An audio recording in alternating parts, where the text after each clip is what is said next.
Hello दोस्तों, कैसे हो आप लोग। आज मैं एक्सप्लेनेशन करने जा रहा हूँ वाइफ लाइफ नाम की एक साइंस फिक्शन मूवी के स्टोरी को। कहानी के शुरुआत में वाइफ लाइफ नाम की एक कंपनी को हमें दिखाया जाता है जो एंड्रॉइड वाइफ बनाती थी। और ये एंड्रॉइड वाइफ जो भी खरीदता, एंड्रॉइड वाइफ उसके पसंद के मुताबिक सारे काम करते, जैसे कि खाना बनाना और उसके शारीरिक जरूरतों को पूरा करना। इस एंड्रॉइड वाइफ को जिस तरह से प्रोग्राम किया जाता वो ठीक उसी तरह से काम करने लगती। ये एंड्रॉइड वाइफ बिल्कुल रियलिस्टिक लगती थी। अगर कोई उनमें अपनी मरी हुई पत्नी की मेमोरीज डाल दे तो वो ठीक उसकी वाइफ की तरह ही बिहेव करती, जिसके वजह से हजारों लोग इस एंड्रॉइड वाइफ को यूज करता था। इस एंड्रॉइड वाइफ का बिहेवियर इतना ज्यादा इंसानों के जैसा था कि कुछ ऑर्गेनाइजेशन का मानना था कि इस एंड्रॉइड वाइफों को भी इंसानों की तरह ही अधिकार मिलना चाहिए। वही कुछ ऐसे ऑर्गेनाइजेशन भी थी जो इस एंड्रॉइड वाइफ को किडनैप करके आजाद कर देता था। उन्हीं में से एक ऑर्गेनाइजेशन का नाम स्केयर ऑर्गेनाइजेशन था। इसीलिए वाइफ लाइफ कंपनी ने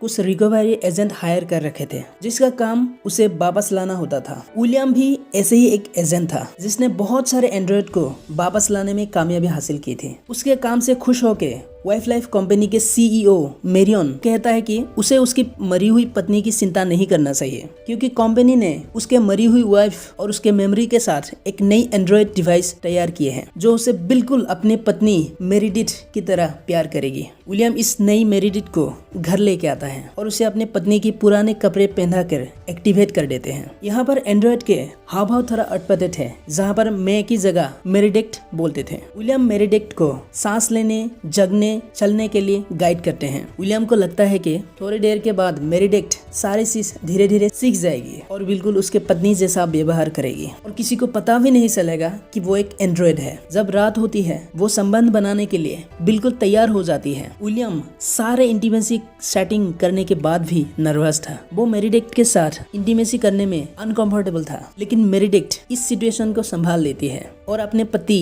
विलियम को गाइड करती है ताकि वो दोनों मजे से इंटीमेसी कर सके। विलियम चाहता था कि पूरी रात वो दोनों एक साथ सोए, लेकिन मेरिडिक्ट को खुद को चार्ज करने के लिए दूसरे रूम में जाने पड़ती है। वहां जाने के बाद उसको रियल मेरिडिक्ट के हेयर ब्रश और पुरानी डायरी मिलती है। अगले दिन सुबह मेरिडिक्ट विलियम के लिए जब नाश्ता बना रही थी, मेरिडिक्ट विलियम को पूछती है कि वो क्या काम करता है। विलियम उसको बताता है कि वो एक एजेंट है जो लोगों के सुरक्षा के लिए काम करते हैं। इसके बाद विलियम ऑफिस चला जाता है। वही घर में मेरिडिथ पुराने कपड़े और मेकअप के सामान के साथ खुद पर ट्राई करके देखती है। वही घर में मेरिडिथ अपने आप को चार्ज करने के लिए बेड पर लेटती है। तभी उसमें ड्रीम मोड एक्टिवेट हो जाता है। अब ड्रीम में उसकी मुलाकात ईडो से होती है जो उसे ड्रीम मोड में गाइड करेगा। वो उसे पहले ड्रीम में एक बर्थडे पार्टी दिखाते हैं। उस बर्थडे पार्टी में विलियम मेरिडिथ का वेलकम करते हैं। थोड़ी देर के बाद मेरिडिथ को उसी बर्थडे पार्टी में एक मास्क पहना हुआ इंसान मिलते हैं। मेरिडिथ उसको पूछती है कि तुम कौन हो, जिस पर वो मास्क मैन एक रेड बर्ड वाला कार्ड देके उसे बोलते हैं कि इससे उन्हें सब कुछ याद करने में आसानी होगी। अब इससे पहले मेरिडिथ उससे और कुछ पूछ पाती, वो मास्क मैन वहाँ से चला जाता है। वही दूसरे सीन में विलियम किडनैप हुई सारे एंड्रॉइड को बाबा सही सलामत कंपनी में ले आते हैं, जहां पर उनको रीप्रोग्राम किया जाएगा। अगली सुबह ड्रीम मूड में मेरिडिथ ईडो से उस मास्क मैन के बारे में पूछती है। वो ईडो से सारे पुराने हॉबीज के लिस्ट बना के देने के लिए बोलती है। उसके बाद ईडो मेरिडिथ में सिलाई की काम की हैबिट को इंस्टॉल कर देते हैं। ड्रीम मोड से बाहर आने के बाद मेरिडिथ एक तकिए पर उस मास्क मैन के दिए हुए रेड बर्ड को सिलाई करती है। कुछ समय बाद मेरिडिथ उस लेक को देखने जाती है जो विलियम की असली वाइफ की फेवरेट जगह है। उस जगह को देख के पहली बार मेरिडिथ खुद को मेरिडिथ की जगह मैं कह के बुलाती है। इसका मतलब ये था कि वो खुद को बेहतर तरीके से समझ पा रही थी। मेरिडिथ अपने हाथों से बनाया हुआ वो तकिया विलियम को दिखाती है। विलियम कहता है कि ये तुमने बहुत बढ़िया बनाए हैं, लेकिन उसके हाव भाव से लग रहा था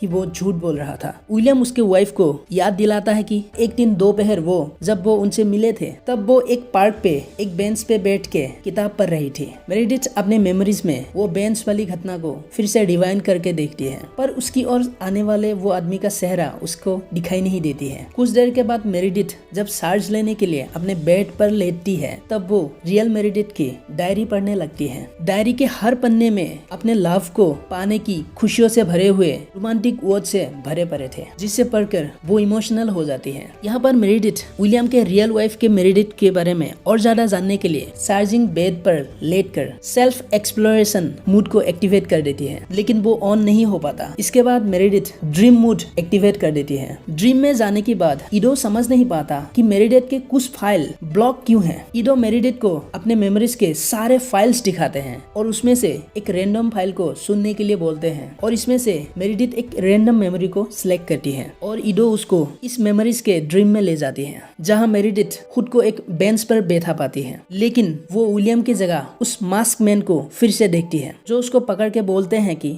सब कुछ यहाँ से ही शुरू हुआ था। यहाँ पर अचानक मेरिडिथ ड्रीम मोड से बाहर आते हैं। तब वो देखती है कि विलियम उसको पकड़े हुए हैं और विलियम उसको कहते हैं कि रिलैक्स, वो एक बुरा सपना था। रात को विलियम उस रेड बर्ड के तकिए को डस्टबिन में फेंक आते हैं। रात को विलियम के सो जाने के बाद मेरिडिथ रियल मेरिडिथ के डायरी को फिर से पढ़ने लगती है और उसकी पुराने वीडियोस को भी देखती है। ऐसे ही एक पुरानी वीडियो में मेरिडिथ खुद को एक टेंट के अंदर अपने आप को पाती है, जहाँ पर उसके साथ अपने लवर भी था। अगले दिन विलियम को और एक नया टास्क मिलते हैं, जहाँ फिर से उसको एक नया एंड्रॉइड को वापस ले आना था। विलियम तुरंत उस बिल्डिंग में जाता है और वहाँ पर वो किडनैप्ड एंड्रॉइड एक रिसेप्शनिस्ट का काम कर रही थी। उस एंड्रॉइड ने इंसानों की जिंदगी जीने के लिए अपना नाम और चेहरा थोड़ा सा बदल लिया था। विलियम के पूछने पर वो बोलती है कि उसको किसी ने नहीं लाया, वो खुद यहाँ आए हैं अपने मर्जी से। विलियम उसकी बातों पे विश्वास नहीं करता। उसको लगता है कि उस एंड्रॉइड को रीप्रोग्राम किया गया है। विलियम उसको अपने साथ जाने के लिए बोलते हैं, लेकिन वो एंड्रॉइड कहती है उसके साथ जाने से अच्छा वो मरना पसंद करेगी। इतना कहते हुए वो एंड्रॉइड खिड़की से कूद के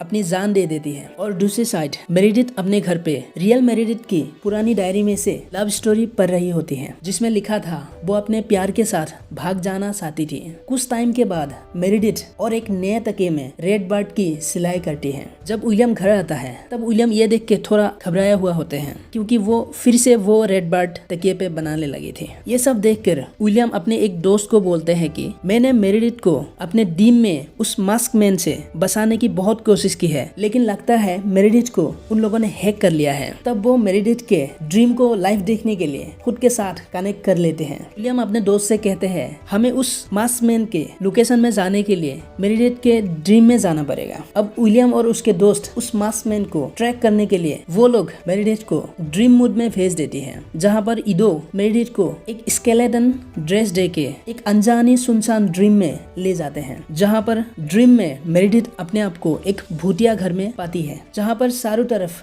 भयानक चीज थी। तभी वहां पर वो मास्क मैन उसकी ड्रीम में आ जाते हैं। बाहर विलियम और उसके दोस्त भी कंप्यूटर के स्कैन पर मेरिडिथ के ड्रीम को लाइव देख रहा था। ड्रीम में मास्क मैन अपने मास्क उतार देता है। विलियम और जैक देखते हैं कि मास्क मैन असल में केनी नाम का एक लड़का था। केनी मेरिडिथ को एक एड्रेस देके उसको उस एड्रेस में मिलने को बोलते हैं। सपनों से जागने के बाद मेरिडिथ विलियम को केनी के बारे में पूछती है, लेकिन विलियम उसको कुछ नहीं बताता और वो केनी को पकड़ने के लिए केनी के दिए हुए उस एड्रेस पे जाते हैं, लेकिन वहाँ उसे केनी नहीं मिलता, बल्कि उसका एक पुतला मिलता है। उसके बाद जल्दी से विलियम अपने घर पहुँचता है, जहाँ पर मेरिडिथ सही सलामत थी। वो विलियम को बताते हैं कि किसी ने दरवाजा खटखटाए थे। जब उसने दरवाजा खोल के देखा तो बाहर कोई नहीं था, सिर्फ एक डायरी नीचे पड़ी थी, जिसमें साफ लिखा था ये विलियम के लिए है। मेरिडिथ विलियम से इन सब घटना के बारे में दोबारा पूछती है। तब विलियम मेरिडिथ को बोलता है कि केनी और स्केयर ऑर्गेनाइजेशन उसकी रियल वाइफ मेरिडिथ को टेररिस्ट अटैक के लिए इस्तेमाल किया करते थे, इसीलिए इन सब इंसिडेंट्स को तुम्हारे मेमोरी से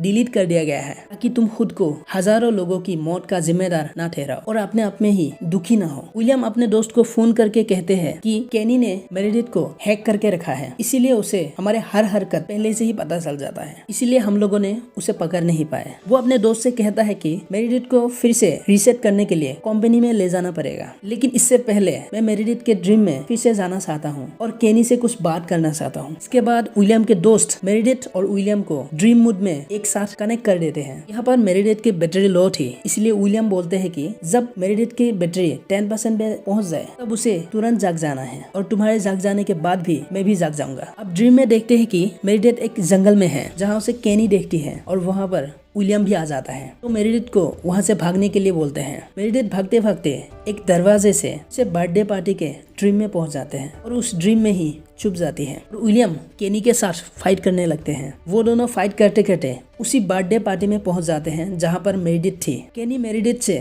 सब कुछ याद करने के लिए कहते हैं। साथ ही केनी विलियम से कहता है वो कितनी भी कोशिश कर ले, एक दिन मेरिडिथ की याददाश्त जरूर वापस आएगी। यहाँ पर विलियम केनी को जान से मारने ही वाला था, तभी उसी वक्त मेरिडिथ की बैटरी 10% पर पहुंच जाती है और वो नींद से जाग जाती है, जिससे विलियम भी जाग जाते हैं, जिसके कारण वो गुस्सा होता है क्योंकि वो केनी को मारने ही वाला था। लेकिन इससे विलियम के दोस्त को और ज्यादा गुस्सा आता है क्योंकि विलियम ने कहा था कि उससे सिर्फ केनी से बात करना है। इसके बाद विलियम मेरिडिथ को कहते हैं कि हमें तुम्हें मेमोरीज को रीसेट करने के लिए कंपनी में ले जाना पड़ेगा, तुम फिर से नई तरीके से दोबारा से सीख जाओगे। लेकिन मेरिडिथ विलियम से कहती है कि वो उनसे उनके मेमोरीज ना डिलीट करे, जिस पर विलियम नहीं मानता और उसको रीसेट करने के लिए कंपनी में ले जाते हैं। कंपनी में आने के बाद मेरिडिथ को सारे एंड्रॉइड वेलकम करते हैं, जैसे वो उसे पहले से ही जानते हो। वहाँ पर एक एंड्रॉइड कहती है उन लोगों को रीसेट से बचने का तरीका आते हैं। साथ ही वो एंड्रॉइड कहती है किस तरह से वो लोग अपने डाटा को एक दूसरे के साथ शेयर करती है ताकि वाइल्ड लाइफ कंपनी को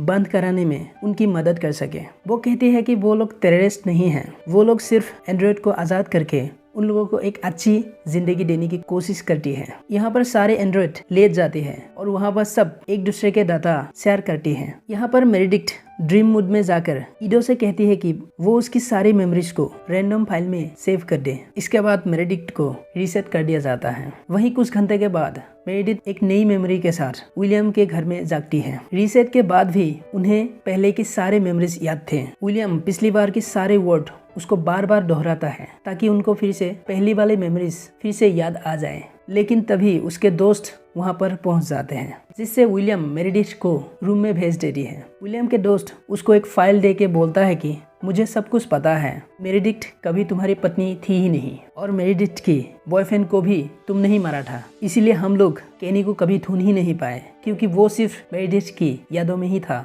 यहाँ पर असल में मेरिडिथ और केनी एक कपल था, लेकिन विलियम केनी को मार के मेरिडिथ को जबरदस्ती अपने वाइफ बना लेते हैं और यहाँ पर विलियम के दोस्त पुलिस में शिकायत करने की धमकी देते हैं। तभी विलियम उसे शूट करके मार डालते हैं। यहाँ पर यह सब मेरिडिथ भी देख रही थी। वो विलियम से कहती है कि उन्हें सब के बारे में पहले से ही जानती थी। जब पहली बार मेरिडिथ कैंपेन के प्रमोशन के लिए विलियम के दरवाजे पे दस्तक दी थी, तब से विलियम उसके पीछे पड़ा था। विलियम किसी भी तरीके से मेरिडिथ को हासिल करना चाहता था, इसीलिए विलियम चोरी छुप के इन दोनों का पीछा करता था और एक दिन मौका देख के उन दोनों को अरेस्ट कर लिया और ये खबर फैला दी कि मेरिडिथ एक भागा हुआ एंड्रॉइड है जिसको केनी ने जबरदस्ती पकड़ के रखा था। विलियम ने मेरिडिथ की गले में शॉक कॉलर लगा दिए थे जिससे लोगों को यकीन हो जाए कि वो एक एंड्रॉइड थी और इस तरह से वो केनी को मार के मेरिडिथ को अपने साथ ले आया। मेरिडिथ बताती है वो प्यार भरी सारे मेमोरीज और जो बेंच वाली यादें थी, टेंट वाली वीडियोस, वो सब केनी और मेरिडिथ की यादें थी। मेरिडिथ को घर में लाने के बाद